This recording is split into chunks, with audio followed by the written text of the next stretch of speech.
So I thought we'd actually go back to ground roots today and actually talk about what meditation actually is, because there is a bit of confusion when you sort of start meditating. It can put some people off because they think it's one thing and they think they should clear their mind, and they think if they can't clear their mind that they're doing it wrong, that it's not working. And I even had someone in one of the groups that I'm with today. She was going through a really hard time and she said, "Oh, I've tried your meditation, but I can't do it because my mind just doesn't stop." And the truth is that all of our minds are pretty much like that a lot of the time. So meditation isn't just about getting rid of all your thoughts.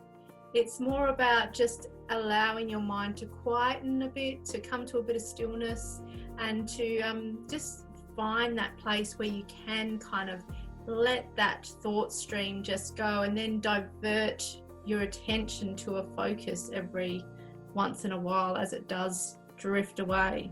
Meditation originally was said to develop to help alleviate suffering, to deepen the understanding of the mind, and also to connect to a higher reality. So when you look at the ancient traditions, it was really about, compassion, alleviating suffering, letting go of that tightness that we often hold, and to connect to those higher places. So that, in ancient traditions, religion and spirituality was quite high for not all of the population, but much of the population. And that's how they stayed connected with each other. Now, you don't need to be a spiritual person or a religious person to practice meditation, but it can complement a spiritual practice. But it can be very secular as well. So you don't have to follow a tradition to follow meditation. Today, with science and the way science has blossomed over the last few hundred years, meditation has really taken on a different respect as well. It's become a really useful tool for people like business leaders, for people like high-level athletes, for people like CEOs and people that are got high stress jobs, for people in the healing traditions. It's become really quite not just a relaxation or stress relief technique, it's become part of achievement technique. So if you want to excel in your career, meditation can be a really good part that you use as a tool to help you clear the mind and go forward in life.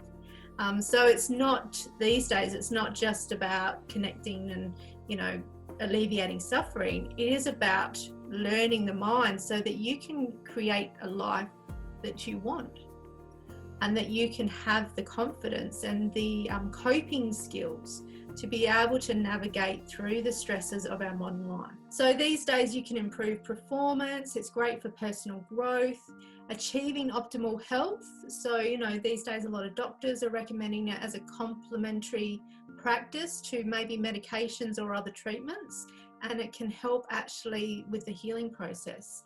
And of course that all leads into a fullness of well-being on more a holistic scale. So there's really quite a lot to meditation, but in its essence it's very simple. Like there's, sitting down, looking at you, watching your breath is really a simple practice that anyone can have a play with. So yeah, it's become a really great way to sort of navigate through life.